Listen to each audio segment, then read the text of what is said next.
the older you get, I think, the more these memories flash back through your mind. And although your family you may say, well, you never had mentioned these things before, well, it's because you're working, you're raising a family, and the most important thing is to survive now.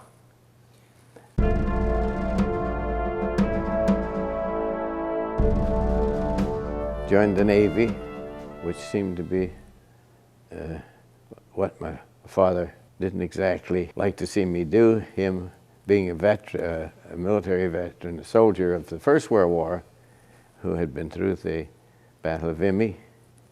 And when I joined the Navy, I can always remember his remarks, well, you've done it, you're in the Navy now, I can only give you one bit of advice.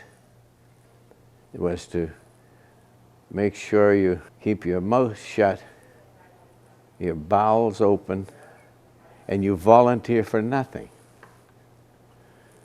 And here I'm the first to disobey this recommendation, or not to heed it, by volunteering for a special group within the Royal Canadian Volunteer Reserves called Combined Operations.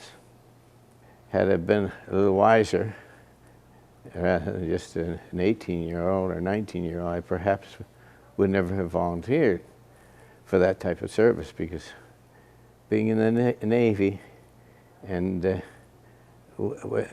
witnessing troops that were supposed to be on the shore, who never made the shore, had drowned before they reached the beaches, and being in a position where you're also in a mine area and not able to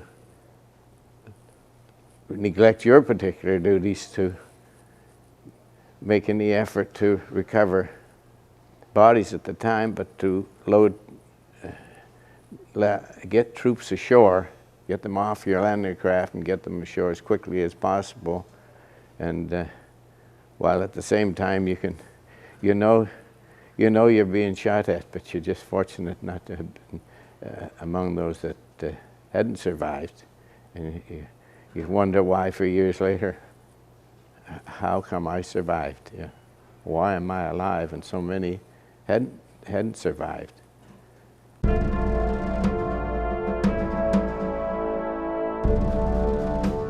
It was very stormy.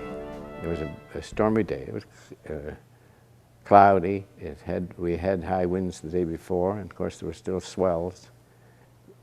Everything was very explosive for many hours from the time we started approaching the Normandy coast.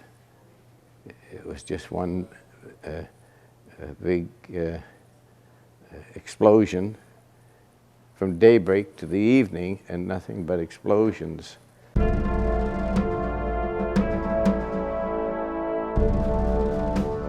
You wonder, how far did they get? At least we got them to the beach.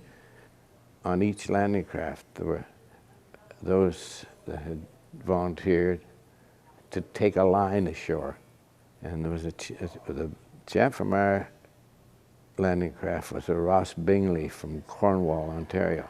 He took that rope ashore and was standing on the beach, holding it firm so the others could use it as a guide to get into the beach. And he was standing up and others were crawling up the beach. And you could hear the machine guns, and I can recall to this day one of the troops crawling up that beach and up that bank and tossing a hand grenade into that nest, that machine gun nest. And I can remember, I often wonder, who was that? The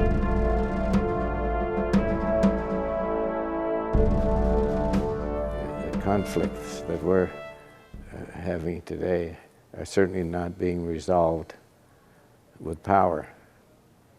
So it's only going to be through negotiation and consultation that we're going to be able to, I think, resolve that problem. And I think our young people are more aware of that, perhaps, than we who had served and saw the results of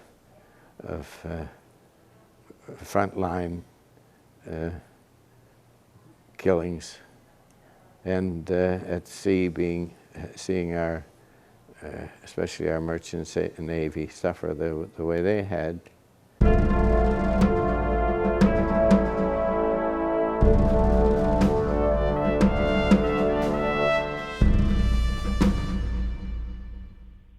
Do not get in fights.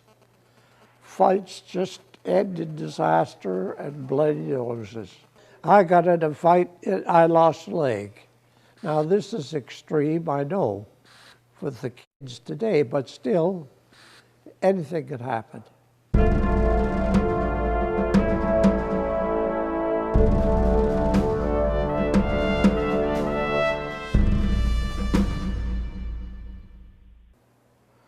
I don't know whether it was the honor or not, but I went in on D-Day.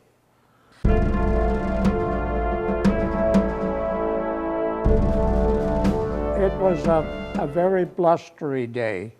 They landed us a little ways from shore because the wind was blowing so hard in there, so we had to wade through water about up as far as our waist.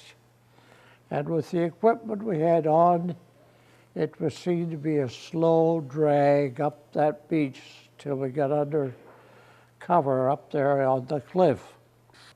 I witnessed, or I heard fire then.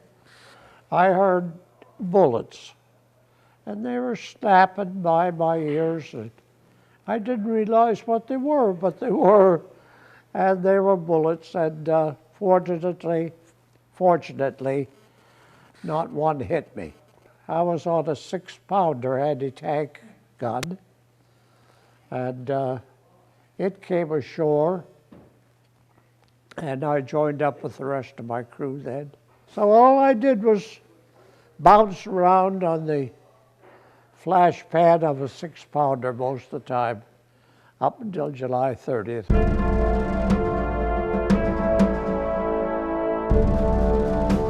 I was outside my slit trench at the time, cleaning up some fresh meat that they had started sending up to us in the front lines. And there was maggots in it. I was trying to clean the maggots out because I couldn't see that they did any harm. And bang, I got hit. I hit on the knee. I eventually got on the hospital ship and came back home. But my leg had to be amputated afterwards. They tried to save it back in England. I lost it down here in Halifax in the Veterans Hospital.